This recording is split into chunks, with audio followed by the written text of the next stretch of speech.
queridos leitores! Hoje estamos aqui para conversar finalmente sobre o misterioso caso de Styles. Vamos começar a engrenar esse projeto das pegadas do grande detetive e seguir cronologicamente todos os livros do Hercule Poirot, meu detetive favorito. E espero que de vocês também, se não ainda, em breve será. Vamos começar então pela contextualização histórica desse livro.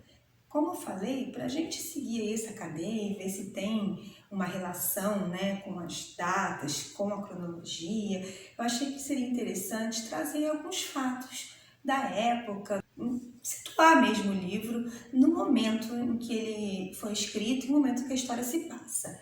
Ele, como eu falei antes, ele foi publicado em 1920. Mas quando eu comecei a pesquisar sobre 1920, sobre o que aconteceu nessa década, nesse ano, os anos loucos e várias coisas super interessantes, livros e filmes de referência, eu comecei a ver que não fazia muito sentido com a história em si, com esse livro. E aí eu percebi que, na verdade, ele foi escrito em 1916 e a história se passa em 1917. Ou seja, em plena Primeira Guerra Mundial. E realmente o livro traz muitos fatos sobre a Primeira Guerra Mundial, traz várias referências, os personagens mesmo, a própria existência do Poirot naquele lugar, naquela cidadezinha, porque ele está ali como refugiado da Primeira Guerra Mundial, o Capitão Hastings, que é o nosso narrador. Bem, vamos voltar um pouquinho. Quando eu pensei na Primeira Guerra Mundial, comecei a querer trazer para vocês aí alguma referência literária desse período, o que eu já li sobre esse período. E é engraçado que a primeira coisa que a gente pensa em guerra, já pensa logo, eu pelo menos penso logo na Segunda Guerra Mundial, porque tem tantos filmes, tantos livros que eu já li, tanta coisa que eu já ouvi falar, já pesquisei, já ângulos diferentes. E a Primeira Guerra Mundial, primeiro eu gelei assim, pensei, eu li alguma coisa sobre a Primeira Guerra Mundial? O que eu sei da Primeira Guerra Mundial? E aí eu comecei a pesquisar e vi 3 livros que me marcaram de alguma forma e quis trazer para vocês. O primeiro deles é o mais recente, foi publicado em 2012, que é A Garota que Você Deixou para Trás, da Jojo Moyes. Eu sei que tem gente que vai meio que torcer o nariz porque é best-seller, é modinha, mas eu não ligo para isso. Leio mesmo, leio best-seller, leio clássico, leio o que me derem para ler. Quando eu era mais nova eu dizia que até bula de remédio, se passar na minha frente eu leio. Hoje, como a letra é bem pequenininha, é só com óculos, mas deixa pra lá. Esse livro, A Garota que Você Deixou para Trás, ele se passa na ocupação da França pelos alemães e é na Primeira Guerra. E o livro é interessantíssimo. Eu acho que é um livro que eu recomendo. Eu achei muito, muito bem escrito e a história flui, bem legal. Outro livro também que tem esse contexto da Primeira Guerra Mundial é O Fio da Navalha, de Somerset Maugham. Esse livro, gente, lembrei dele. Eu lembro da edição que eu tinha, que era um livro verdinho, pequeno, tipo edição de bolso. Eu não sei onde ele foi parar, se eu emprestei, não voltou nunca mais, se foi numa mudança. Bom, na vida ele se foi. Mas ele foi um livro que me marcou profundamente. Eu li quando eu devia ter uns 15, 16 anos e aquela experiência foi muito, muito válida. Eu recomendo também. E ele foi publicado em 1946, também posteriormente. E mais próximo aí do fim da guerra mesmo, em 1925, foi publicado esse aqui, O Grande Gatsby. Essa edição que eu tenho, também é uma edição de bolsa, eu, para falar a verdade, eu sou muito fã de edições de bolsa, cabem na bolsa, eu acho bonitinhos, confortáveis de segurar, então eu tenho uma coleção boa ali também, mais para cima, de livros de edição de bolso. E esse aqui, O Grande Gatsby, ele começa nesse contexto da Primeira Guerra e vai narrando aí um pouco depois, nos anos 20 mesmo. Dos 3 livros, apesar desse ser o único que eu tenho fisicamente, ele foi o que eu menos gostei. E apesar também de ser um dos mais badalados e mais famosos, mas ele não me prendeu tanto quanto os outros 2. E aí vamos para a mágica do misterioso caso de Styles nesse sentido. Um foi escrito lá em 1925, outro em 46, o outro em 2012 e esse aqui foi escrito em 1916. E eu comecei a pensar que incrível a gente poder fazer parte de uma situação tão importante, tão marcante na história mundial, em primeira mão e ali na época em que os fatos estavam realmente acontecendo. Não com uma visão pós, uma visão que você tem depois que já aconteceu, com o fim já determinado, em que você consegue narrar os fatos com uma outra ótica. E por que eu estou falando sobre isso? Eu acho que é muito importante e é muito válido a gente poder mergulhar dentro da história. Eu, pelo menos, não sei vocês. Depois eu quero saber, por favor, comentem, coloquem aí a opinião de vocês, mas eu quando gosto de um assunto, eu gosto de entender um pouquinho mais, de ler um pouquinho mais, de saber o porquê, o que estava acontecendo na época. E nesse livro a gente tem alguns pontos em que a Primeira Guerra é mencionada, principalmente no entorno dos próprios personagens, dos dois personagens principais, o Hercule Poirot e o Capitão Hastings. Mas antes da gente entrar na história propriamente dita, vou contar para vocês um pouquinho do antes, de como essa história surgiu. Por que a Agatha resolveu escrever uma história de mistério, uma história policial, de romance policial, de detetive? Porque ela foi desafiada pela irmã dela. A irmã dela um dia chegou e falou: duvido que você escreva uma história de detetive, uma boa história de detetive. E ela não recuou, assim, comprou a briga. Foi lá e escreveu. Elas, na verdade, já eram escritoras. Tanto a Agatha quanto a Maddie, quanto a mãe delas, já escreviam contos. A Agatha chegou até a escrever uma espécie de novela de rádio para uma rádio inglesa da época. Então, elas já escreviam. Mas ela, além de ter esse dom já da escrita, nunca tinha escrito nada de detetives, já lia Sherlock Holmes, o Conan Doyle já era um autor reconhecido, Sherlock Holmes já era um grande detetive, e tanto que é mencionado no livro, que eu achei super, super legal e assim, uma homenagem mesmo, achei muito legal essa homenagem, porque logo no comecinho do livro, não sei se vocês se recordam, porque foi no começo, perguntam para o capitão, né, na casa, para o Hastings, perguntam para ele, se você não fosse do exército, o que você gostaria de ser? E ele fala, um detetive. Ah, mas um detetive tipo da polícia, da Scotland Yard, ou tipo Sherlock Holmes? Ele, Sherlock Holmes, sem dúvida. Então, já mencionando e já dando indicativo de que a história iria nesse viés de detetive. Além disso, a Agatha ela trabalhava nesse período, nessa época da guerra, num hospital na parte de venenos, mais ou menos parecido com a Cynthia Murdoch, que é o personagem também desse livro. Então ela tinha acesso, conhecimento sobre venenos, que facilitou aí nos livros dela, na utilização desses argumentos nos livros. Além disso, na cidade natal dela, havia vários refugiados belgas. Os belgas tiveram que sair, porque a Bélgica foi ocupada, e conseguiram ir para a Inglaterra e se alojaram na cidade dela. E o nosso detetive principal, Hercule Poirot, é um refugiado belga e aparece nessa história como um refugiado belga e foi ajudado aí pela matriarca da família Cavendish, a senhora Eaglethorpe, que se tornou aí a nossa vítima do livro. Com tudo isso, ela começou a escrever esse livro.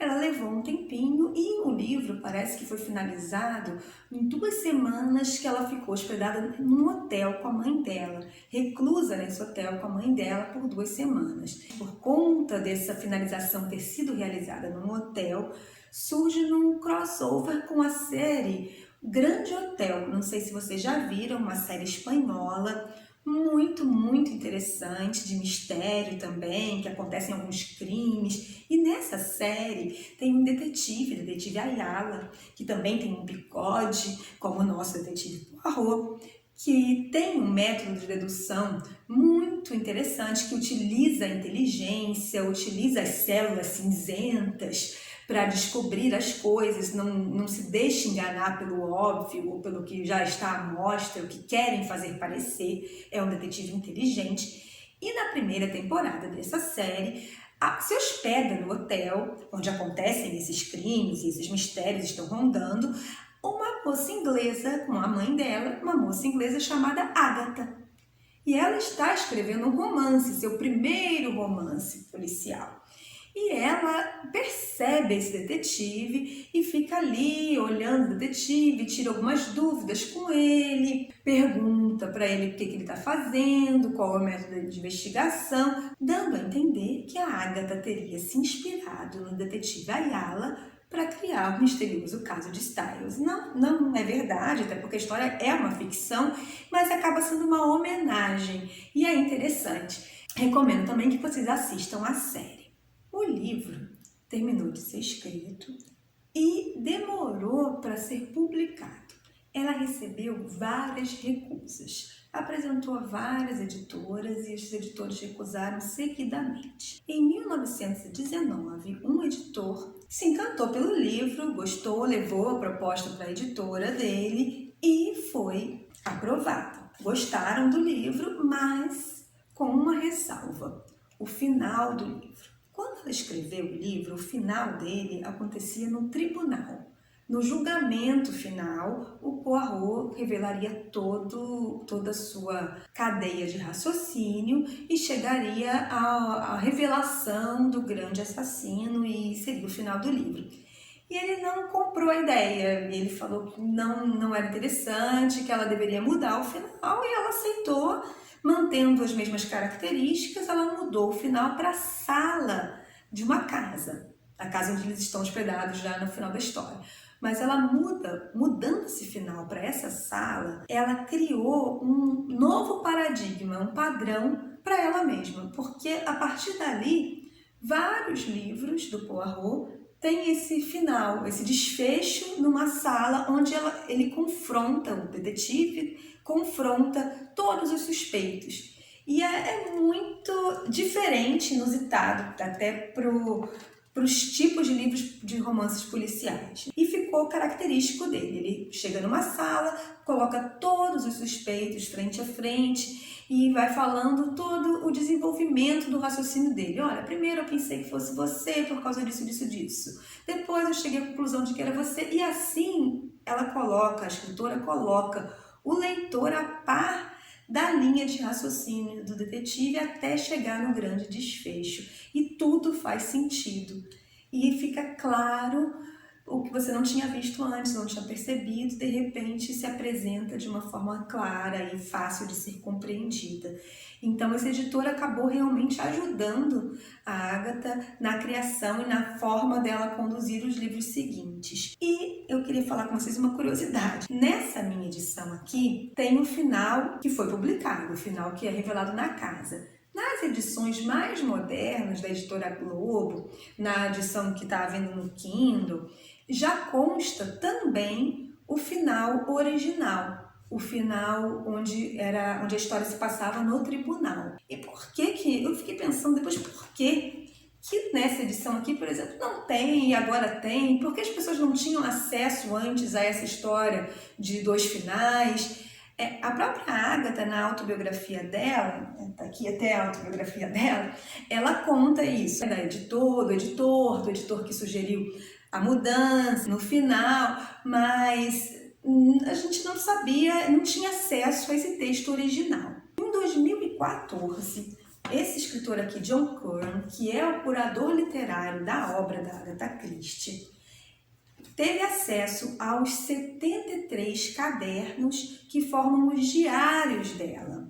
Eles só encontraram nas coisas da família, revirando os pertences da Agatha, que faleceu em 76, em 2014. Quando eles encontraram, ele até publicou depois esse livro aqui, Os Diários Secretos de Agatha Christie, que tem várias coisas interessantes, ele foi transcrevendo, tem até algumas páginas. Na introdução do livro, da edição mais moderna, ele conta um pouquinho da dificuldade que foi para ele transcrever esse final. Por quê? Os diários dela Aqui tem um exemplo de uma página. A letra não é uma letra bem complicadinha, não sei se dá para vocês verem aqui, por exemplo, isso aqui é uma letra garrancho mesmo, cheio de rabisco. Bom, agora que a minha letra é garrancho também, viu? Ninguém pode reclamar, a letra da Agatha Christie também era. Mas mesmo assim, com toda dificuldade, ele fez isso. Ó, dá uma olhadinha nisso aqui, que legal. Mas ele se esforçou e claro que ele falou que mexeu aí na pontuação para ficar de uma forma legível. Não ia também pegar e chutando as palavras, ele transformou num texto que provavelmente é o que mais se assemelha ao texto original dela do tribunal. E aí, a partir de 2014, depois que ele teve esse trabalho, a gente passou a ter acesso também a esse final alternativo, que é, na verdade, o final originalmente pensado por ela. Vamos então agora à história em si. Vocês leram o livro? Eu gostaria muito que vocês colocassem nos comentários as opiniões de vocês, as impressões de vocês. A história é narrada por esse capitão Hastings que chega nessa cidade e encontra um amigo dele de infância que ele não via há muito tempo, John Cavendish. E esse amigo fala: "Poxa, você está se recuperando, né, dessa fase do exército, o que você acha de passar uma temporada aí lá em casa?" E acha muito legal, ele acha formidável essa ideia, porque ele tinha boas lembranças de passar a infância naquela casa. E ele vai até lá. E ele vai conhecendo os personagens um por um, que vão vir a ser os suspeitos.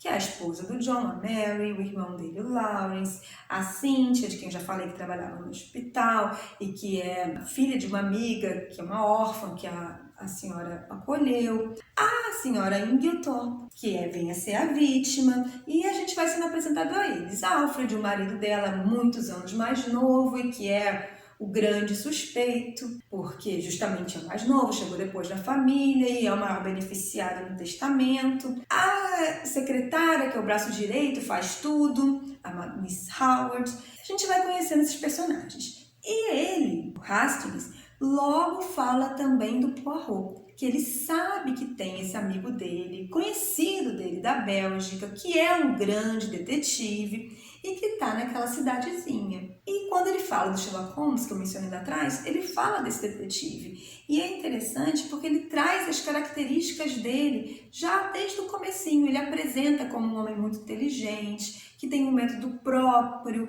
de investigação. E depois a gente vai ver durante a obra que essa dupla continua aparecendo. Muita gente compara aí o Watson, o papel do Watson com o Holmes, com o papel do Hastings com o Poirot. Acaba sendo um pouco isso, aquele personagem que traz mais a visão do homem médio, né? A visão do leitor, porque ele tem uma perspicácia não tão apurada quanto o Poirot. Ele vê um fato e o Poirot muitas vezes fala que ele o ajuda trazendo essa visão mesmo mais simplista, mais simplória, né, da situação. Ele vê o azul e ele enxerga o azul. O Poirot já não, ele vê o azul, mas sabe que aquele azul, na verdade, é o verde com o amarelo. Uma ideia. Ele vai além. E a gente acaba, como ele tem que explicar a situação, o que está acontecendo para o Hastings, é como se ele explicasse para a gente também. Então, as coisas vão acontecendo de uma maneira mais sutil e mais gradual. Eu acho o papel dele fundamental nos livros, justamente por trazer esse contraponto, esse equilíbrio na história, além de tornar algumas cenas, alguns fatos engraçados. Pelo menos eu acho engraçados, porque o Poirot, ele é metido, ele se acha, e eu acho personagens assim divertidos. Tem até uma implicânciazinha aqui em casa comigo por causa disso, porque, por exemplo, nos livros do Harry Potter eu acho o professor Gilderoy Lockhart super divertido, eu acho mesmo. E aqui em casa todo mundo acha ele tão metido, ele é chato. Eu não acho, eu acho engraçado. Eu acho personagens assim engraçados. E o Poirot, eu acho, ele acaba sendo engraçado. E uma outra coisa interessante, assim, que o livro vai dizendo, eu não vou contar porque eu não sei se todo mundo leu, esse primeiro não vou dar um spoiler muito grande. Ao mesmo tempo, eu vou falar um pouquinho. Todo mundo é suspeito. Isso acontece em todos os livros da Agatha Christie, todos os livros do Poirot. Todos são suspeitos. E a suspeita, a intensidade da suspeita vai migrando de um para o outro à medida que o livro vai acontecendo. Primeiro você acha que é um, depois você acha que é outro, depois você suspeita de um terceiro. Mas, nesse caso aqui específico, o que era mais visado acaba sendo o grande criminoso. E aí, nesse livro aqui que eu trouxe também para vocês, O Mundo Misterioso de Agatha Christie, de Geoffrey Fame, ele vem falar sobre isso, que essa forma de apresentar o culpado como o maior suspeito acaba tirando desse culpado a suspeita. Eu não sei se eu fui clara, mas quando você coloca muito aquele ali é o culpado, aquele ali é o culpado, aquele ali é o culpado, a tendência do leitor é pensar, é óbvio que ele não é o culpado, porque senão, né, não é o culpado. E você começa na sua cabeça a elaborar, isso pode ser o outro, porque esse aqui não vai ser o culpado. E de repente ele é o culpado. Então esse é o grande trunfo do misterioso caso de Styles. Ele leva você a pensar que aquela pessoa é tão culpada que você acha que os outros são culpados e no final é ele mesmo. É um ponto de vista. Vários livros da Agatha Christie já foram adaptados para o cinema, para o teatro, para a TV. Esse livro não é uma exceção. Apesar de não ter tido grandes adaptações, ele foi adaptado pela TV, para uma TV inglesa, que é essa coleção aqui, Agatha Christie, coleção Poirot, que tem várias edições. Um dos episódios é o misterioso caso de Styles. E ele é bem fiel, assim, até as falas são iguais em boa parte da história. Só que ele traz aí mais elementos da guerra, traz algumas cenas mesmo da guerra, soldados, você consegue visualizar melhor isso. E claro, tem as adaptações naturais do meio mesmo. A literatura é um pouco diferente, claro, da televisão. Também foi adaptado para a rádio, passou como se fosse uma novela de rádio, lá também em Londres. Gente, espero que vocês tenham gostado. O nosso próximo livro vai ser Assassinato no Campo de Golfe. A minha edição é essa daqui, mais velhinha, mas vocês podem ler na edição que vocês encontrarem, que vocês tiverem em casa, que vocês conseguirem emprestado. O próximo, então, Assassinato no Campo de Golfe. Nós vamos fazer da seguinte forma. Daqui a 15 dias, dia 1º de novembro, eu vou fazer um novo vídeo, mas eu queria que vocês, até lá, comentassem o que vocês acharam do misterioso caso de Styles, o que vocês acharam dos personagens, o que vocês acharam do livro, se vocês estão gostando, se vocês gostaram, se vocês leram livros sobre a Primeira Guerra Mundial, que tenham a Primeira Guerra Mundial como pano de fundo, o que vocês me indicam. Queria que vocês comentassem, porque aí nesse vídeo do dia 1º eu vou tentar trazer alguma curiosidade da vida da Agatha Christie, mas eu gostaria de comentar os comentários de vocês, para ter essa troca mesmo. A ideia, eu acho, desse canal e desse projeto é que a gente possa crescer, trocar, ter mais experiências. E no dia 14 de novembro, aí eu vou falar sobre o assassinato no campo de golfe. Vou pedir para vocês compartilharem o vídeo, curtirem se vocês gostaram, espero que tenham gostado, falem com seus amigos, quem sabe a gente traz mais leitores. Até a próxima, tchau!